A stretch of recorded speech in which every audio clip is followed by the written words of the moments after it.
LSAC recently made an announcement about the digital LSAT. They said that they're going to use Microsoft Surface Go tablets for administering the digital LSAT, and they're going to have this big partnership with Microsoft ongoing in the future to help with the law school admission process. They have a press release on their website, which I've pulled up for you here. So I thought it might be useful for us to walk through that press release together and pull out some key points, discuss what it might mean for anyone taking the LSAT in late 2019 and beyond. So let's see, beginning, they announced this technology collaboration, very exciting. They're going to use Surface Go tablets, and here we have a picture of what the digital LSAT will look like on the Surface tablet. You can see that on the upper left, there's directions, you can see the passage only, there's all these highlighting and underlining tools. You can change the text size, you can change the contrast. They have this accessibility mode built in, including things like increasing the size of the text, magnifying, changing colors. So that all seems pretty useful. At the bottom here, you can bubble in and flag different specific questions on the LSAT. And on the top right, it's a little hard to make out, but they're saying there's a time remaining and a countdown clock. So all useful features of the digital LSAT on a tablet.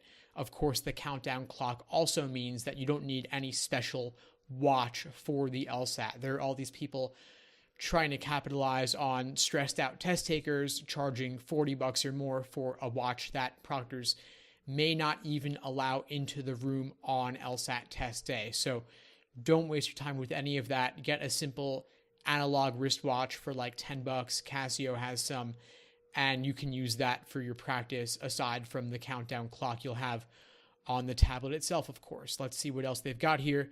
Broad technology collaboration, and we don't really care about that.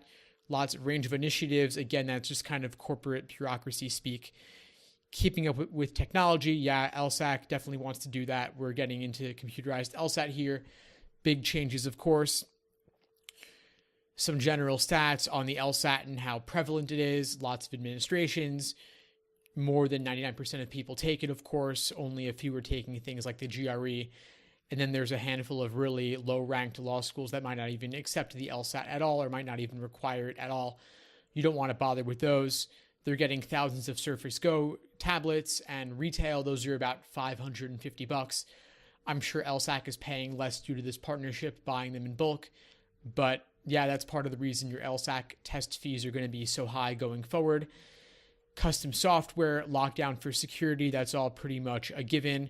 And of course, we have another picture of an LSAT, of a digital LSAT tablet with some sample questions associated, showing you the different highlighting features, different colors, crossing off choices, eliminating things, circling, bubbling in, all of that very useful, very nice to have.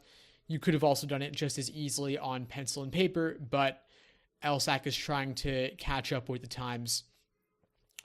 LSAC is trying to emphasize accessibility here as well. That's very important to them in part because they've gotten sued many, many times by test takers with disabilities over not giving enough accommodations, enough special access to make the LSAT easier for them to take given whatever limitations they might have. So LSAC is definitely big on celebrating the fact that this tablet is going to include lots of features like increasing text size for those who have difficulty with sight, or maybe read aloud features. I'm not sure if those were ever mentioned, but that would be cool.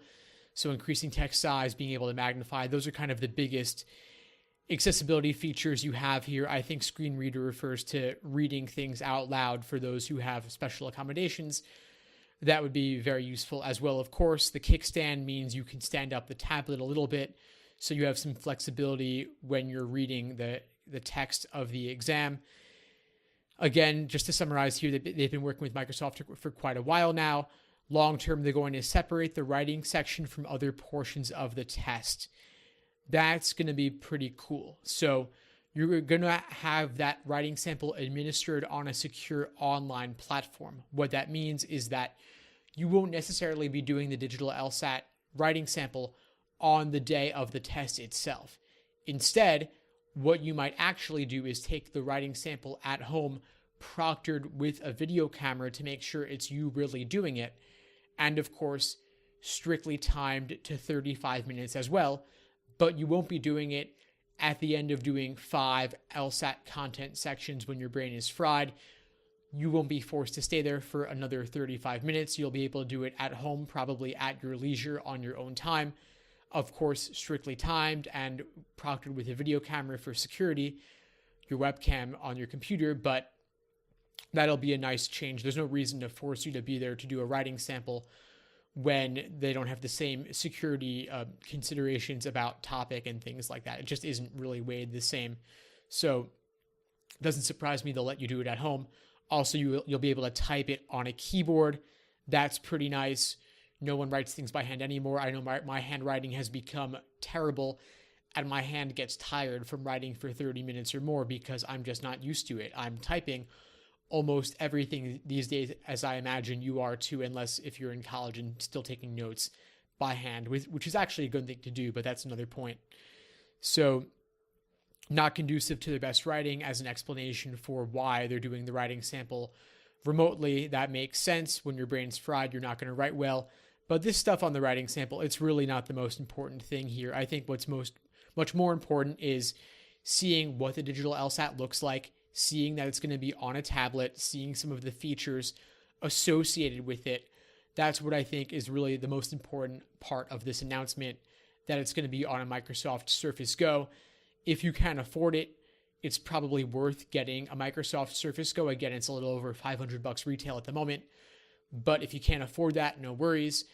The digital LSAT familiarization tool, which LSAC announced they're going to release in January 2019, that is going to be compatible with your desktop computer as well as pretty much any major tablet out there. So you could use your iPad, you could use a Samsung Galaxy. I'm going to link below to a cheap Samsung Galaxy alternative if you don't want to shell out for the Microsoft Go. If you don't want to buy any of this, you can just use your regular computer. I'm sure that'll be fine as well, although I think there is somewhat of a slight advantage to using a tablet since that's what you will be using on test day. And I know it's a couple $100, it's a lot of money, but that still is a drop in the bucket compared to the cost of law school. If that increased familiarity with the tablet format gets you even just one more point on the LSAT, that could translate into thousands of dollars in scholarship money or getting into a better law school. So it is well worth the investment.